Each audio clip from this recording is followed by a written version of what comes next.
Bonjour à toutes et à tous. Aujourd'hui, on va faire ce que j'appelais repère analytique. C'est un travail que j'ai fait un peu plus de 40 ans de ça. Je l'ai retrouvé, j'ai retrouvé quelques démonstrations, pas tout le travail, mais j'ai récupéré l'essentiel et je vais le faire comme je l'ai fait il y a plus de 40 ans de ça.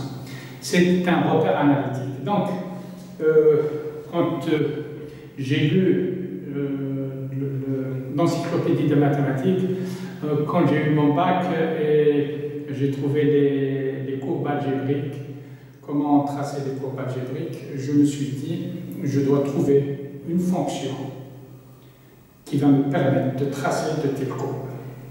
J'ai inventé le repère analytique. Je ne sais pas s'il a été déjà fait ce travail ou pas. Si on n'a pas fait, tant mieux. Si ça a été déjà fait, tant pis. Le repère analytique, voilà. J'ai l'axe des X. J'ai OI, ça c'est une longueur de lambda, elle peut être 2, 3, 4, je peux la mettre en bas.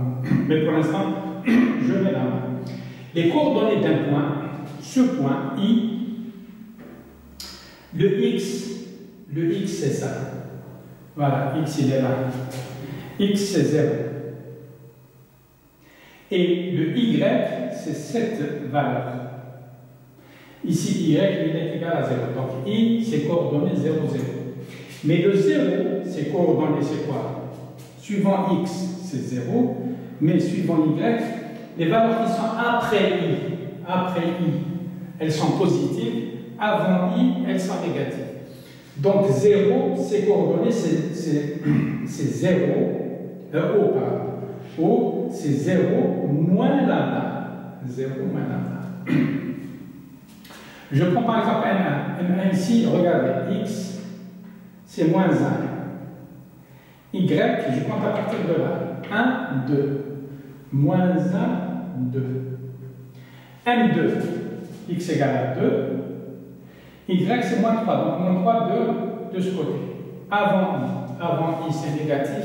Après I, c'est positif. Donc, voilà les coordonnées d'un point. Maintenant, comment tracer les courbes algébriques? Voilà. On passe des coordonnées du repère analytique au repère cartésien. Donc si je prends, j'ai l'axe, le petit axe des X, et le repère cartésien, c'est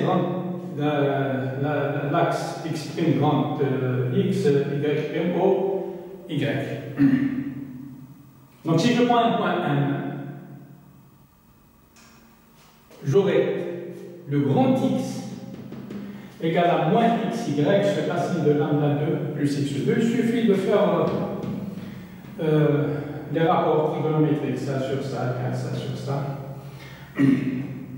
Bien sûr, ça c'est racine de lambda au carré plus x au carré. Ici, si grand X est positif, donc petit x il est négatif. Et si grand X est négatif, petit x est positif, donc c'est pour ça que j'ai mis le moins xy. Et grand Y égale y sur lambda au carré plus x au carré. Si, pour trouver l'équation de la droite dans le nouveau repère, le repère analytique que j'avais appelé quand j'étais jeune, je ne trouvais pas de nom, j'ai mis analytique. Je ne sais pas ce que ça veut dire, mais j'ai mis analytique. Grand Y égale AX plus B, Y je remplace, grand X je remplace plus B et je trouve l'équation de la droite. Voilà l'équation de la droite dans le repère analytique. Vous allez me dire, c'est plus facile AX plus B, oui je sais que c'est plus facile. Mais on va voir avec les autres fonctions, les autres. Oui, quelques fonctions, courbes de fonctions. La fonction f de x égale à x, c'est une droite normalement dans le repère cartésien, mais ici voilà. C'est une asymptote.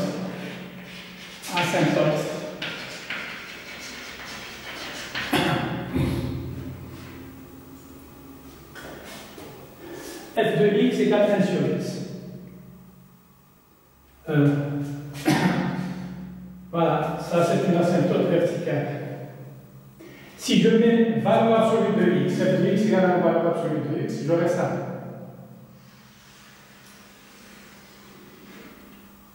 Il n'y aura pas ça. Ça, 1 sur valeur absolue de x. F de x égale cosinus x, entre 0 et 2pi. Voilà, une rosace. Une rosace, je n'ai pas besoin de faire des équations assez complexes, très faciles, cosinus x. Voilà. Sinus x, regardez, on a fait une rotation. C'est très important. Donc ça va servir quelque part à transformation ponctuelle, la géométrie. Et donc, l'écart angulaire il est plus clair ici que dans la fonction sinus. Voilà, il y a un tour. Et ce qui reste, les tangentes. Comment calculer l'équation de la tangente? Ça veut dire qu'on doit revenir au calcul de différentiel, pseudo-différentiel. Et on va déduire de ça certaines formules géométriques telles que la relation de Ménélas et Sévra, Descartes, etc.